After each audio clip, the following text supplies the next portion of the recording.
Halo, apa kabar Hot Rumors? Hari ini kita akan ketemu lagi di podcast yang ketiga. Nah, podcast kita kali ini akan sedikit berbeda karena kita akan membahas bisnis. Nah, hari ini saya ditemani oleh Ibu Arianti sebagai pemilik warung tomat. Kita akan bincang-bincang banyak terkait dengan kestabilan ekonomi di masa pandemi dan efeknya bagaimana ya dengan bisnis-bisnis yang akan kita jalani. Oke, untuk itu hari ini kita akan langsung saja membahas terkait topik bisnis kita, yaitu bertahan di masa pandemi.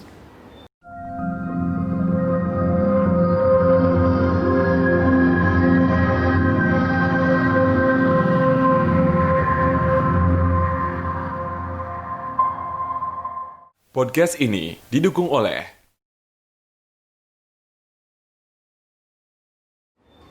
Baik, selamat pagi Bu Ariati. Selamat pagi, terima kasih sudah mengajak saya untuk di Hot Room sini.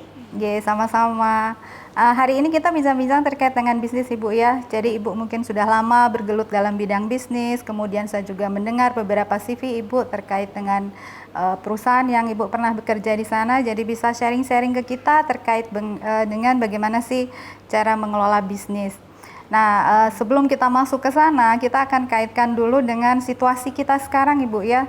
Oke, mungkin orang udah pada bosen banget nih dengarkan pandemi lah, corona lah.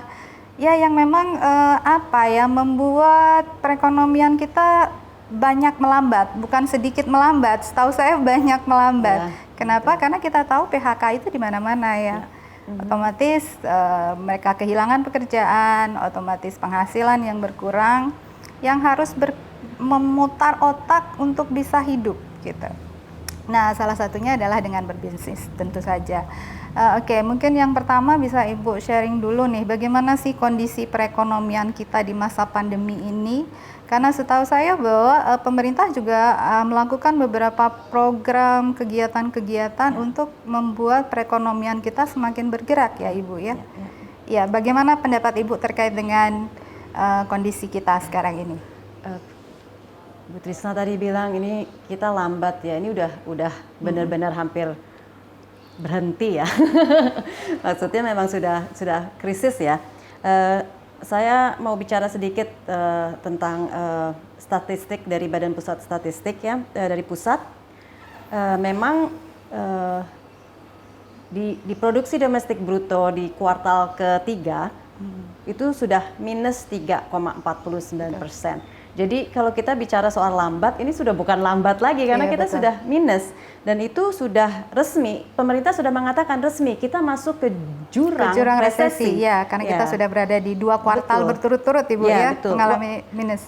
Walaupun pemerintah bilang oke, kuartal ketiga kita sudah agak membaik. Betul memang, karena kalau dilihat dari statistiknya di kuartal kedua kita minus 5,32%. Di kuartal ketiga kita minus 2,03%. Jadi ada harapan. Maksudnya ya agak naik memang. Dan salah satunya yang saya rasa ya karena stimulus dari pemerintah, bantuan dari pemerintah atau hibah ya dari pemerintah. Dan kalau dilihat ya khususnya untuk di Buleleng ini, faktanya di lapangan yang saya lihat secara pribadi memang betul buktinya 3 bulan terakhir atau 4 bulan terakhir semakin banyak bisnis-bisnis kecil yang tumbuh, UMKM ya. Kita lihat kedai kopi sekarang ada di mana-mana. Yang tadinya tidak ada waktu mungkin di kuartal pertama, kuartal kedua mungkin orang masih shock ya, wow pandemi gitu, dan masih berharap gampang lah mungkin sebentar lagi kita akan oke. Tapi ternyata kan faktanya kita tidak ada yang tahu kapan ini akan berakhir. Jadi memang apa yang dikatakan oleh pemerintah dengan fakta di lapangan untuk kuartal ketiga memang benar, masih ada harapan. Kita positive thinking lah. Memang kelihatannya kenyataannya yang saya lihat memang seperti itu, mulai sedikit demi sedikit. Ya, oke. Setuju ya Bu ya. Jadi dalam artian bahwa pemerintah ini menggenjot berbagai macam stimulus supaya perekonomian ini bergerak gitu. Jadi dalam artian bahwa orang bisa kehilangan pekerjaannya sehingga dia stop untuk berkonsumsi, itu yang dicegah banget sebenarnya. Jadi bagaimana pemerintah itu berupaya untuk setiap orang itu tetap melakukan konsumsi-konsumsi. Salah satunya setahu saya adalah stimulus itu, Bu ya. Ada begitu banyak stimulus setahu saya. Yang pertama ada stimulus sembako, kemudian BLT. BLT juga ada 2 nih, ada yang dari pusat, kemudian ada dari daerah. Nah mungkin yang paling gres ini yang mungkin bisa Ibu share sebagai pelaku usaha ya di Singaraja, yaitu stimulus yang berkaitan dengan pemulihan ekonomi nasional di bidang insentif untuk hotel dan restoran. Betul. Nah itu gimana itu Bu? Kira-kira praktek real di lapangannya gimana? Karena saya lihat dananya cukup besar ya. Besar ya. Menyentuh angka 100-an miliar gitu untuk setiap daerah. Betul. Ya. Apakah kira-kira setiap pengusaha atau setiap pengusaha hotel dan restoran itu berhak terhadap stimulus itu atau seperti apa Ibu? Berhak saya rasa karena selama ini kita bayar pajak kan, jadi dalam keadaan genting atau krisis seperti ini ya itu sudah kewajiban pemerintah untuk membantu menggerakkan kembali roda-roda ekonomi, terutama di lokal ya. Betul. Yang saya lihat adalah untuk yang stimulus ya atau hibah untuk hotel dan restoran itu banyak yang sudah menerima. Setahu saya kalau tidak salah saya ada baca 278 sekian atau mungkin saya salah ya.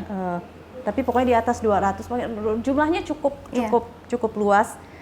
Tapi jangan salah, tidak semua ternyata bisa apply untuk bantuan pemerintah itu. Contohnya, Warung Tomat sebagai pemilik restoran, saya berpikir, waktu saya dengar itu saya senang sekali. Wah, kita bisa ada bantuan. Iya betul. Tapi ternyata ketika sampai di prosesnya, isi aplikasi dan segala rupa, lengkap semua, saya punya semua lengkap bukti-bukti dan apa yang diperlukan oleh pemerintah. Cuman ternyata ada khusus kode atau KBLI klarifikasi bentuk usaha ya dari registrasi perusahaan kita itu sudah ditentukan oleh pemerintah mana saja yang bisa menerima hibah. Jadi tidak sembarangan siapapun bisa. Ternyata ada spesifik pemerintah mengeluarkan kode apa saja yang bisa diberikan bantuan.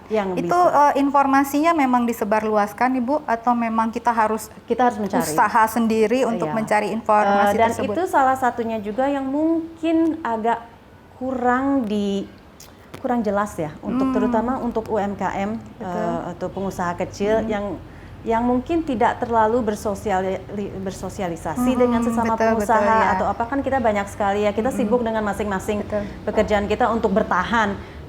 Jadi kadang-kadang kita tidak fokus untuk mencari-cari keluar itu informasinya, dan itu mungkin yang sedikit perlu ditingkatkan ya oleh pemerintah. Itu adalah sosialisasi itu outreach, Ibu ya, karena saya yakin tidak semua UMKM itu melek teknologi gitu, karena ada beberapa seperti yang Ibu sampaikan bahwa fokus untuk pengembangan usaha gitu kan. Jadi informasi semacam itu kadang kalau tidak disosialisasikan dengan gencar atau masif, kita jadi ketinggalan kereta seperti itu.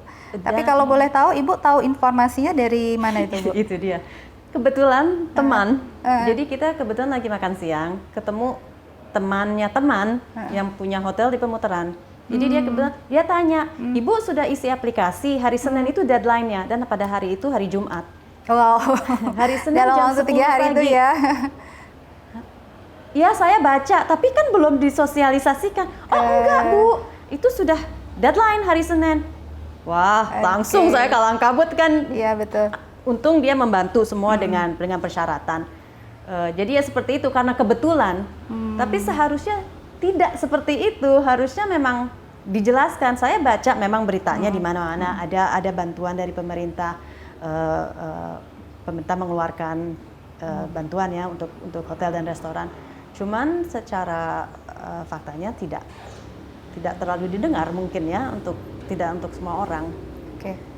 Berarti yang bisa saya tangkap bahwa dari stimulus yang diberikan itu tidak semuanya memperoleh secara maksimal ya Ibu ya, karena setahu saya juga berdasarkan jumlah pajak hotel dan Betul. restoran yang dibayar. Dibayar dari Semakin tinggi dia membayar pajak, otomatis stimulusnya juga semakin besar. yang saya baca juga sekitar 29% ya dari pajak yang dibayarkan tahun 2019.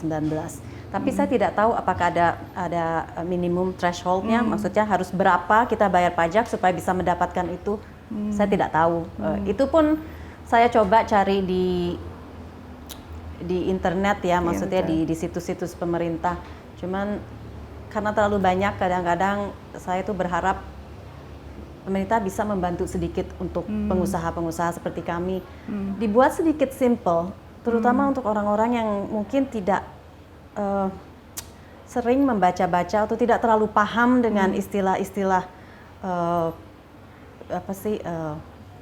formal seperti itu ya. Maksudnya Jadi agar lebih sederhana yang bisa disesuaikan dengan karakteristik pengusaha Betul, itu sendiri. Oke. betul. Boleh tahu Ibu, warung tomat dari sekian BLT itu kira-kira ada salah satunya nyangkut di Ibu gitu, karena selain dari pajak stimulus untuk hotel dan restoran, kita juga ada stimulus UMKM Ibu ya. belum. Oke. Saya berharap tapi belum. Maksudnya yang dari saya Ya. berharap waktu kemarin itu yang dari hotel dan restoran, tapi ternyata kita tidak masuk kualifikasi karena warung tomat bukan saja restoran, tetapi kita juga produksi bahan makan yang kita supply ke supermarket dan Oke. sebagainya. Iya, Jadi betul. bukan hanya restoran. Itu Iya, betul. alasan kenapa kita tidak termasuk dalam kategori itu. Oh gitu ya. Mungkin karena peraturannya yang memang begitu banyak yang harus diikuti. Peraturannya cukup ketat ya, karena Iya, saya betul. lihat syaratnya itu cukup spesifik. Jadi saya kurang mengerti tapi dari sekian 271 kalau nggak salah saya baca ya, restoran dan hotel yang apply untuk mendapatkan stimulus itu, tersebut. hanya satu yang tidak dapat, itu pun karena ownernya katanya tidak melanjutkan. Jadi sebetulnya Sudah sangat ini iya, ya, jadi sudah bisa terserap dengan Iya, baik, sudah betul, bisa terserap sebetulnya. dengan baik. Dan Karena dari yang apply itu kan hampir 99% ya kalau Betul. kita presentasikan ya, berarti. betul, ya. Oke. Jadi mungkin bisa akan disosialisasikan dengan baik jika informasinya itu di awal itu jelas, lebih mencapai banyak pengusaha. Pengusaha ya.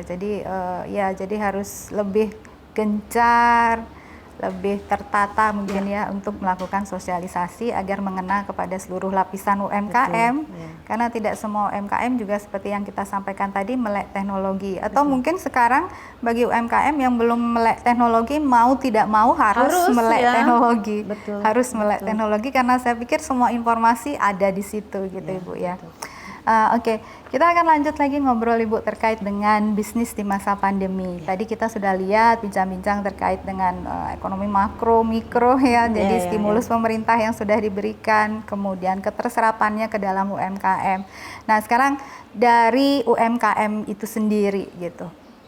Dengan dana-dana stimulus itu kira-kira worth it enggak? Jadi kira-kira bisa dipergunakan secara maksimal enggak? Apa sih ekspektasi kita terhadap stimulus-stimulus yang sudah diberikan oleh pemerintah? Jika saya baca benar itu kisaran 29% dari pajak yang kita bayarkan, tentunya bisa membantu. Betul. Zaman pandemi ini Rp1 pun sangat membantu ya, Iya, maksudnya setuju. dengan menurunnya transaksi jual beli dan daya beli orang pada Masyarakat. umumnya, tentunya sangat membantu. Dan karena memang pemerintah memberikan uang stimulus itu kan untuk membangkitkan kembali ekonomi. Iya. Kalau saya pribadi menerima uang stimulus itu, pasti akan saya kembalikan lagi ke bisnis. Jadi ya diterapkan kepada apa tujuan stimulus itu. Stimulus itu, Ya. betul. Ya, karena stimulus itu diberikan supaya bisa bergerak ya. Mungkin selama ini UMKM kesulitan likuiditas Betul, gitu. ya. Kita tahu bahwa sebuah bisnis itu fixed cost-nya itu tinggi banget ya. Gaji karyawan, listrik. Nah, itu tiba-tiba pada saat konsumen itu nol, ya gimana kita beroperasi gitu kalau kita nggak punya dana likuiditas seperti itu. Oke, Ibu punya nggak trik-trik khusus gitu atau semacam ide-ide yang bisa mungkin kita share di sini terkait dengan mungkin bisnis-bisnis yang relevan lah untuk bisa kita kembangkan di masa pandemi seperti ini? Ya seperti yang Ibu bilang itu, untuk pengusaha-pengusaha yang tadinya belum melek teknologi, mau tidak mau harus mengambil jalur itu, harus belajar. Karena zaman sekarang orang sudah mulai, ya mungkin karena ini kita sudah masuk, udah berapa bulan nih kita, 9 bulan ya, 8 bulan, 9 bulan. Dari bulan Maret, April sih Maret, resminya ya, April. Udah masuk 7 bulan ya, kurang Ya, lebih ya. betul. Orang memang sekarang kelihatan orang mulai bosan pengen keluar, tapi tetap kan harus ada, kita harus mengikuti protokol kesehatan. Tidak lagi seperti dulu di mana orang berkumpul banyak keluar kemana-mana. Jadi cara-cara pengusaha untuk mencapai konsumer atau calon konsumer itu ya lewat teknologi sekarang, mau tidak mau. Betul. Karena kalau kita tidak melihat dari sisi itu, bagaimana kita berkembangnya? Iya. Ya. Dan harus lebih fleksibel ya juga dalam penjualan. Tidak bisa kita fix lagi seperti contohnya warung tomat. Pada waktu kita buka beberapa tahun yang lalu, kita itu fokus dengan New York style pizza, ya thin crust pizza dengan handmade pasta. Itu specialty kita. Tapi sekarang karena masa pandemi, kita tahu bahwa orang-orang ini untuk mengeluarkan uang sekarang mereka mikir. Agak seret ya. Agak Betul seret. ya. Satu, kendala kita adalah kita bukan makanan lokal ya. Kita makanan barat istilahnya, bukan makanan yang biasa dimakan oleh orang-orang tiap hari. Seberapa sih orang akan datang makan makanan kita dalam sebulan itu? Kan tidak mungkin tiap hari atau seminggu sekali. Itu juga mungkin tidak. Karena mereka lebih memilih nasi dan kawan-kawannya. Saya pun demikian. Gitu kan. Kedua, harga. Dulu kita stuck dengan, kita tidak mau merugi kan. Jadi kita sudah punya harga set. Oke, kita tidak jual murah karena apa yang kita keluarkan memang beda, kualitasnya beda. Beda lah pokoknya. Ya, kita tidak bisa menjual sesuatu dan kita merugi. Kita tidak mau saingan berkompetisi secara harga dengan kompetitor kita, ya. karena memang kita punya ini sendiri lah, maksudnya kita memang punya brand sendiri.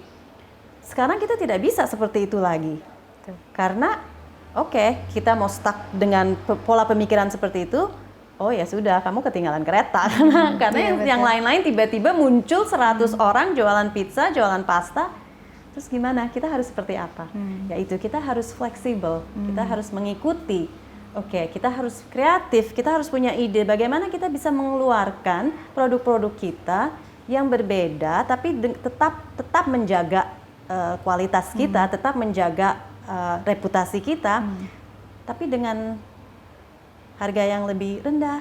Nah, makanya salah satu dari yang kita keluarkan waktu kita berbincang-bincang ini beberapa bulan yang lalu, kita keluar pizza dengan varian Nusantara.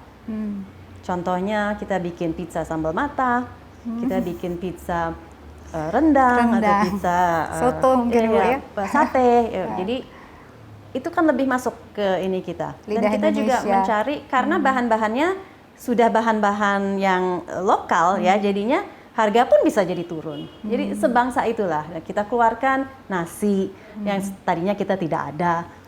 Contoh-contoh seperti itu. Jadi saya rasa ya intinya yang apa yang saya katakan itu, pengusaha-pengusaha itu harus fleksibel pada zaman pandemi seperti ini. Kalau tidak mau ketinggalan zaman, itu satu. Yang kedua adalah profit. Profit memang penting.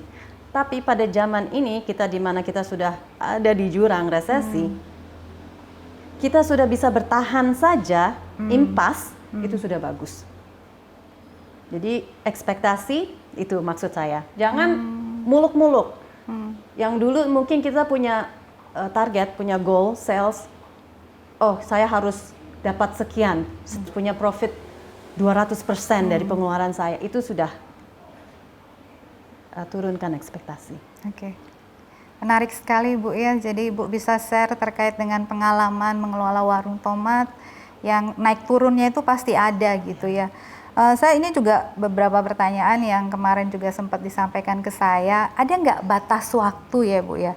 Batas waktu untuk mentolerir kegagalan kita. Maksud saya seperti Ibu sampaikan tadi, pertama kali kita buka, mungkin warung tomat itu kan taste-nya orang bule gitu kan, karena pasta, spaghetti itu kan, kemudian mengalami penurunan omset gitu. Terus ada nggak batas waktu kita harus kekeh dulu dengan prinsip kita nih, pokoknya saya mau jualan ini dulu, meskipun konsumen udah sedikit gitu ya, tapi kita kekeh aja karena merasa bahwa ini loh signature dish kita gitu kan. Ada batas waktu nggak kita mentolerir kegagalan kita gitu yang maksud saya? Seberapa lama sih kita harus survive atau nunggu modal habis dulu baru kita berubah pikiran gitu? Pengusaha yang pintar, dan saya harap saya seperti itu awalnya. Tapi kita sekali lagi belajar dari pengalaman kan, ini betul, semua. Kita share pengalaman sebenarnya kan trial ya. Jadi ya saya padanya aja mengatakan yang baik, yang buruk, kegagalan, kesuksesan. Itu seharusnya masing-masing dari kita. Batas waktu itu kita kalau dibilang berapa bulan, berapa minggu, berapa tahun, itu saya tidak bisa mengatakan karena masing-masing dari situasi financial kita berbeda-beda. Tapi begitu kita sudah mulai mengeluarkan uang dari kantong kita sendiri pribadi, yang istilahnya ini sebetulnya jatah anak saya untuk makan, tapi saya ambil karena saya perlu bayar gaji pegawai. Stop di situ. Hati-hati di situ karena itu sudah borderline melewati, dan kita harus menurunkan ego kita dan harus bilang oke, ini kenyataan fakta. Sampai berapa lama lagi pandemi ini akan berjalan? Kita tidak tahu. Mulai hati-hati. Berarti yang saya lihat di situ ada borderline antara pengelolaan keuangan bisnis dengan keluarga. Kalau kita di akuntansi ada namanya prinsip kesatuan usaha, Ibu. Betul. Jadi memang unit entity itu adalah suatu prinsip di mana terdapat pemisahan yang jelas antara kepentingan perusahaan dan kepentingan pribadi gitu ya. Jadi salah satu kata kuncinya adalah apabila usaha kita sudah mulai menggerogoti aset-aset pribadi, nah kita harus mulai berpikir ulang lagi seperti itu ya. Sudah mulai berpikir ulang lagi terkait dengan apakah kita harus melakukan modifikasi atas bisnis ini, ataukah malah 180 derajat kita berpikir untuk ayo kita cari bisnis yang lain ini, seperti itu Ibu ya. Harus nah, kalau seumpama untuk warung tomat sendiri secara pribadi, kita memilih untuk menurunkan restrict jam hours kita. Jadi yang tadinya kita buka dari mungkin kita buka 12 jam sehari jadi 6 jam sehari. Karena itu akan mempengaruhi kan expenses kita. Jadi yang tadinya 7 hari atau 6 hari seminggu kita jadi 4. Jadi kita dengan time kita turunkan ya ininya apa kita bataskan. Operasionalnya kita bataskan. Dan untuk saat ini kita tutup. Memang kita tutup ya dari bulan Oktober, November, dan Desember ini, untuk 3 bulan ini kita memang sengaja tutup karena ya itu seperti yang tadi Ibu bilang, itu udah batasan kita udah tahu kondisi di luar masih sepi. Kita harus realistis, kalau kita buka berapa uang yang harus kita keluarkan tiap bulannya versus berapa omset yang kita dapat. Dari situ kan kita sudah punya prediksi dari berapa bulan sebelumnya, sebelum kita putuskan untuk tutup itu kan kita sudah lihat financial reporting kita itu seperti apa. Jadi begitu ini kita bilang ya udah kita tutup dulu. Kita nggak usah egois, gaya-gayaan bilang oke, kita buka tapi kita di dalam kebingungan mau ngapain. Jadi ya begitu. Itu makanya salah satu cara. Bukan berarti kita tutup itu kita gagal ya. Ini sementara karena kita memang mau rebuild lagi, kita mau recoup lagi. Kita save dulu uang ini yang tadinya harus keluar buat ini dan itu untuk kedepannya. Oh berarti itu ide kreatif juga ya Bu ya. Jadi selama kita tutup itu sebenarnya kita tidak melakukan apa-apa, bukan doing nothing gitu Ibu ya. Betul. Tapi kita mulai berpikir apa yang akan kita lakukan selanjutnya. Betul. Cuman kalau seumpama di belakang kita ada request spesial seperti catering or ada event, oke, kita ini kan kita bisa apa istilahnya kita sanggupi. Tapi itu semua tergantung juga karena jujur saja.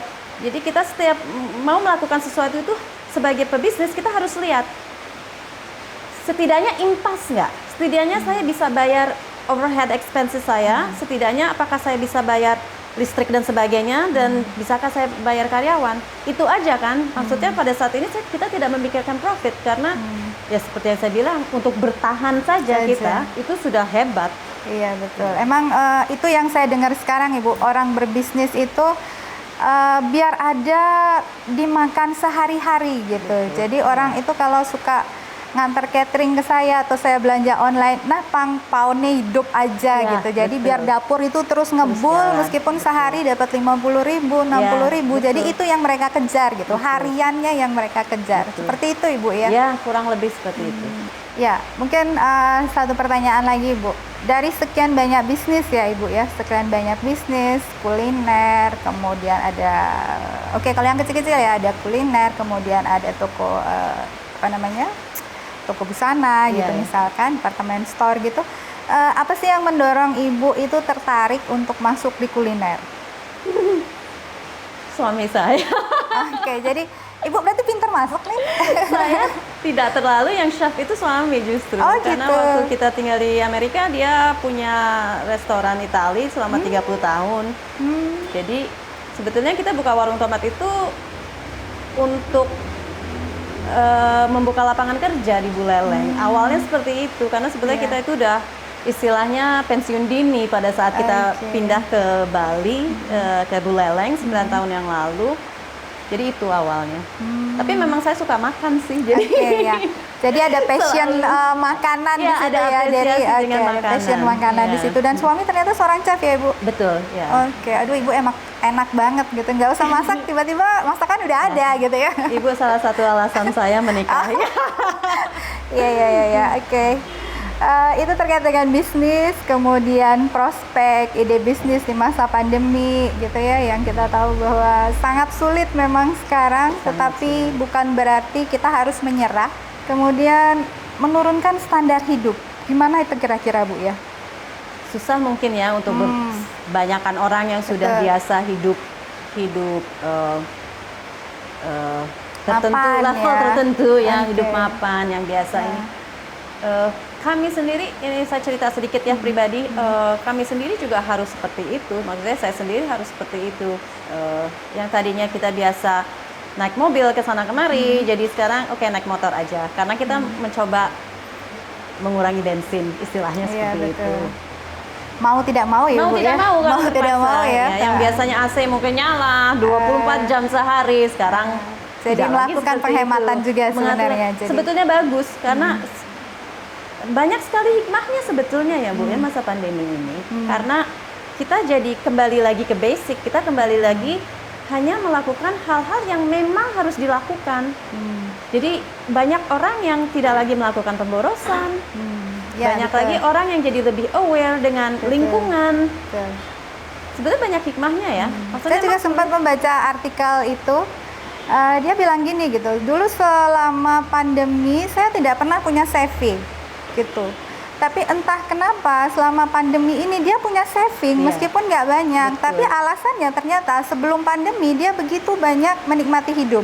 Ya. Jadi setiap sore mungkin dia nongkrong, ya. kemudian dia pergi nge-gym, Ya. kemudian dia nonton bioskop Ya. gitu. Jadi untuk hal-hal yang bersifat leisure gitu ya. Nah, sedangkan di masa pandemi ini dia kan tinggal di rumah doang gitu. betul, Makanya iya. kok lucu gitu kan. Maka waktu saya Penghematannya. baca artikel itu bisa menabung di masa pandemi yang sebelumnya dia nggak bisa gitu. Nah, oke, jadi hal-hal semacam itu. Ya. Kemudian terhadap pengelolaan sampah itu juga sekarang ya, sangat-sangat lebih. masif ya. Banyak dan orang-orang banyak punya hobi baru Betul. juga kan. Nah, itu dia. Kebun, tanaman, penghijauan. Itu sebetulnya banyak sekali hikmahnya menurut saya ya pandemi itu. Oke, kita balik lagi ke bisnis Ibu. Di Singaraja ini kota kecil ya. Ya. Tapi saya suka. Ya, sama. Saya lahir di sini, gede di sini. Cuman kuliah saja saya keluar Singaraja, selebihnya saya stay di sini gitu. Memang asli Singaraja. Iya betul ya Bu ya. Jadi ini kota kecil tapi sangat aman, nyaman cozy. gitu. Betul. Tapi untuk bisnis sendiri seperti apa? Karena saya dengar jargon tuh begini Bu. teman saya kan seorang pebisnis juga, jadi dia bilang, oh kalau di Denpasar punya usaha dapat 100 juta sebulan gampang tuh gitu. Jadi dia bilang 100 juta sebulan di Denpasar gampang. Kalau di sini 50 juta aja, wah sulitnya minta ampun gitu. Jadi itu seolah-olah kalau berbisnis yuk ke Denpasar aja gitu, nggak usah ke Singaraja gitu. Gimana Ibu pandangannya terhadap itu? Setuju. Oh, setuju ya? Setuju 200% setuju. Oke. Itu juga makanya bukan alasan kita kenapa kita membuka bisnis di Singaraja. Maksudnya awal kita kenapa membuka bisnis banyak sudah input dari orang-orang di sekeliling kita. Kenapa kamu nggak buka saja di Denpasar, di mana orang lebih apresiasi makanan asing, orang lebih mengerti, lebih familiar. Kamu pasti lebih banyak customers dan sebagainya. Tapi memang karena niat kita bukan hanya untuk profit ya, bukan mencari keuntungan. Karena kalau kita mau mencari keuntungan sejatinya kita tidak ada di Singaraja. Tapi itu karena kita mau membuka lapangan kerja. Oke, untuk memajukan daerah kota kecil ini. Dan juga memperkenalkan sesuatu yang beda. Karena pada saat kita buka, tidak ada sebenarnya restoran Italia yang otentik pada saat itu. Sekarang mungkin sudah menginspirasi banyak orang, banyak yang saya senang karena banyak teman yang bilang, kamu nggak kesal itu ada orang contek-contek ini itu. Oh tidak, itu saya justru senang. Itu memang jadi kan bersaing sehat di situ. Iya betul. Jadi bagaimana kita membangun perekonomian daerah itu sendiri, Bu ya. Iya betul. Ya, saya juga tidak mengerti ya. Jadi ini sharing juga pengalaman teman-teman dulu sebelum pandemi gitu. Jadi kalau mereka belanja, bahkan ada teman saya bilang kalau belanja yang mahal tuh dia nggak percaya di Singaraja gitu. Jadi kalau belanja yang mahal, kalau di Denpasar nggak apa-apa. Jadi dia bilang kalau saya belanja yang mahal di Denpasar nggak apa-apa, tapi kalau belanja yang mahal di Singaraja rasanya nggak rela gitu. Maksudnya apa sih? Padahal sama aja. Iya, oke, tapi kira-kira begitu ya. Jadi maksud saya kalau orang Denpasar itu peredaran perekonomiannya bisa sangat maju, sangat pesat. Mungkin karena di situ memang orang gampang cari duit gitu ya. Kemudian untuk menghabiskan uang juga dapat gitu, sehingga kita lihat tidak ada warung kopi yang sepi di Denpasar. Starbucks dengan kopi yang begitu mahalnya itu selalu rame gitu. Dan kalau itu kita buka di sini belum tentu. Nah itu mungkin salah satu alasannya ya. Jadi orang Singaraja daya belinya tidak sehebat di kota besar. Betul. Gitu. Dan mereka kalau sumpah memiliki daya beli yang besar, mereka tidak akan turun, tidak akan spend di sini gitu ya. Itu juga mungkin sesuatu yang perlu kesadaran sebenarnya ya dari masing-masing orang untuk mencintai daerahnya, untuk membangun daerahnya. Sehingga karakteristik masyarakat lokal itu juga menjadi salah satu pertimbangan kita untuk membuka bisnis. Seperti itu kira-kira Ibu ya. Betul. Ya, jadi nggak bisa kita harus bandingkan dengan daerah lain, tapi lebih bisa, ke budaya masyarakat masing tempat itu gitu. Oke, kita lanjut lagi ya Bu. Oke, sekarang saya ingin Ibu share ke kita gitu di sini pengalaman Ibu yang saya baca juga di salah satu resumenya adalah Ibu pernah menjabat sebagai HRD ya Bu ya, dalam sebuah company. Boleh diceritakan bagaimana Ibu bisa sampai di sana, kemudian pengalamannya Ibu bekerja di sana. Ya, seperti itu. HRD di Amerika mungkin lebih pengalaman saya lebih straightforward ya. Maksudnya kalau kita mencari tenaga kerja itu sudah jelas apa channel-channelnya kita taruh di mana kita mau taruh dan kita bagaimana merekrutnya. Itu seperti sudah ada standar etika pencari kerja dan pelamar kerja dan kita yang mencari karyawan itu sudah seperti standar ya jadinya. Saya mau bandingkan dengan di sini. Waktu kita buka warung tomat itu. Karena memang kita kan mau membuka lapangan kerja, jadi kita kerjasama memang langsung dengan sekolah-sekolah tata boga di Singaraja, di Buleleng ya. Kita berpikir tadinya, mungkin karena ini sesuatu yang sedikit berbeda, jadi memang kita kerjasama langsung dengan sekolah-sekolah merekrut orang-orang ini. Akan ada banyak yang tertarik, karena satu kita melakukan training langsung. Ya, karena kan keluaran dari Tata Boga ini kan belum tentu mereka mengerti Italian khusus ya, Cara masakan spesifik Italia, masakannya spesifik ya. masakan, cara-cara bikin. Jadi kita pikir, dan itu kalau seumpama sekolah itu kan mereka harus bayar X amount of money ya, istilahnya. Sedangkan ini training kita gratis di sini, kita kasih langsung dari chefnya yang tidak bisa berbahasa Indonesia, jadi mau tidak mau Langsung students praktek langsung ya. belajar bahasa Inggris kan jadinya, betul. dan bukan hanya soal masak memasak, kami juga mengajarkan semuanya itu langsung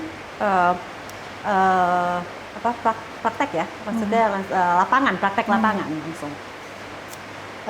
Dan ini saya agak awalnya juga agak terkejut juga ya Bu ya, waktu melihat agak susah menarik anak-anak ini untuk ikut. Mereka lebih tertarik untuk cepat dapat kerja di luar Buleleng. Mungkin waktu akhirnya saya tanya, kenapa kok kalian atau itu kapal, entah itu kapal pesiar, entah itu kerja di Denpasar atau di mana Iya, gitu. betul. Waktu saya tanya, kenapa kalian tuh kok semua sepertinya ingin keluar dari Buleleng? daerah. Kenapa? Ibu di sini nggak ada apa-apa, gaji-gaji juga kecil di sini, training juga kayaknya dari apa, kalau kita cari kerja trainingnya juga awal-awalnya juga paling kita disuruh apa bersih-bersih atau apa gitu, maksudnya tidak meaningful gitu. Oke, jadi itu kita harus pintar jadinya spin bagaimana caranya mengambil orang itu. Jadi kita kerjasama dengan direktur sekolah itu untuk menjelaskan, ini loh yang kita cari, ini loh apa yang kita tawarkan. Jadi agak sedikit berbeda ya. Kalau di Amerika kita kerja sama dengan kampus-kampus atau dengan universitas itu, apakah itu perusahaan kecil ataukah itu perusahaan besar, mereka itu langsung On job ya. Ya, maksudnya langsung. Jadi langsung bisa ditempatkan bekerja ya, tanpa harus melakukan training atau pelatihan secara lebih langsung gitu, secara lebih prakteknya. Uang kan penting memang ya Bu ya, maksudnya pendapatan uang itu penting. Tapi yang saya tanya itu lucu ya, dengan waktu saya menginterview pelamar, yang pertama ditanya itu banyak yang anak-anak menanyakan gajinya berapa Bu. Ibu tahu apa jawaban saya? Pengalaman kamu apa dan kamu bisa apa? Ya. Jadi itu sesuatu yang di luar negeri tidak pernah ditanyakan pada interview pertama. Itu tabu istilahnya. Tidak boleh menanyakan itu. Setelah kedua atau ketiga atau dipanggil lagi atau ditawarkan baru kita tanya berapa. Tapi di sini banyak yang pertama kali ditanya seperti itu. Berapa gajinya Bu? Ya, jadi yang mereka pinginkan dulu saat bekerja nomor satu adalah gaji, tanpa harus mengintrospeksi diri kemampuan kita apa sih sebenarnya, seperti itu Ibu ya. Itu mungkin salah satu yang saya rasa peranan dari sekolah-sekolah itu penting. Saya tidak tahu ya Bu ya, sekolah-sekolah di sini itu ketika murid-murid itu graduate dari sekolah itu, apakah mereka sudah dikasih apa sih seperti garis besar, apa bimbingan, apa sih guidance ya untuk kalau di luar sana seperti apa? Sepertinya enggak ya Bu ya, saya kurang tahu.